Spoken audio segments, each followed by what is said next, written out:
Saya sudah bagikan sebelumnya, siapakah orang-orang kudus yang akan memegang pemerintahan, orang-orang kudus yang akan menjadi raja-raja di bumi ini, yaitu orang yang dibenarkan oleh darah Yesus. Setiap kita sudah dibenarkan oleh darah Yesus, berarti kita adalah orang kudus itu. Yang kedua adalah orang yang menyerahkan diri kepada Yesus, sang kebenaran. Menyerahkan diri bukan sekali-sekali, tapi terus-menerus, setiap hari menyerahkan diri. Anggota tubuh kita dipersembahkan menjadi apa? Senjata-senjata kebenaran. Yang ketiga, orang yang mampu, yang cerdas, yang dapat mengelola, mengatur, mengurus perkara-perkara dalam kehidupan ini. Setiap hari kita berurusan dengan perkara-perkara kehidupan. Ada perkara-perkara yang tidak berarti, ada perkara-perkara yang biasa. Nah, kita harus mampu untuk mengurus semuanya dengan baik. Kalau tidak, maka saudara kita ini tidak dilayakkan atau tidak masuk kriterianya Tuhan untuk dapat memerintah sebagai raja-raja di bumi ini.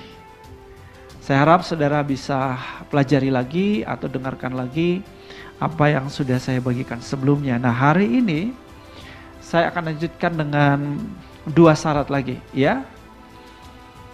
Berarti yang keempat nih.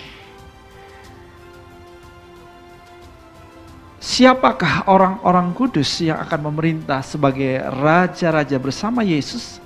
Yang keempat adalah orang yang setia dalam perkara yang kecil.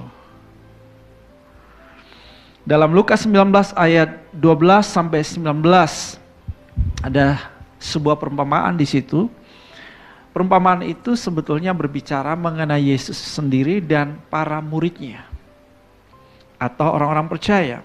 Mari kita baca di ayat 12.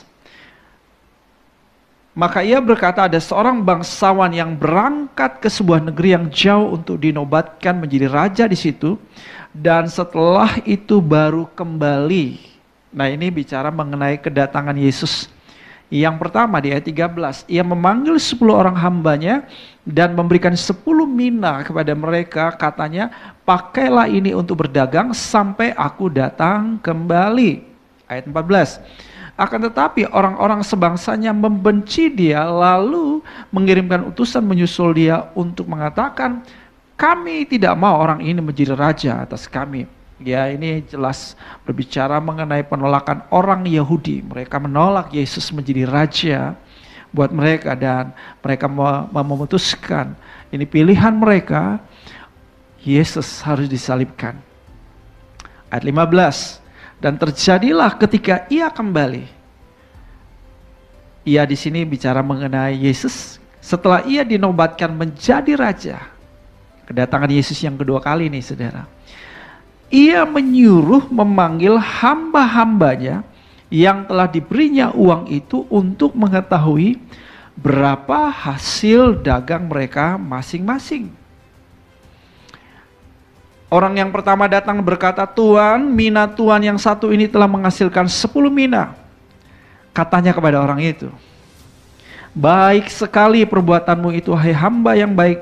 Engkau telah setia dalam perkara kecil, karena itu terimalah kekuasaan atas 10 kota. Datanglah yang kedua dan berkata, Tuan, mina Tuan telah menghasilkan 5 mina. Katanya kepada orang itu, dan engkau kuasailah 5 kota. Saudaraku yang dikasihi oleh Tuhan, pada waktu kedatangan Yesus, Yesus akan minta pertanggungjawaban dari setiap kita, orang-orang kudusnya.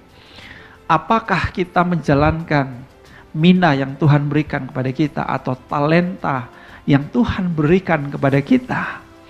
Ya, kita kembangkan yang Tuhan berikan kepada kita untuk bermanfaat bagi orang lain, menguntungkan kerajaan surga.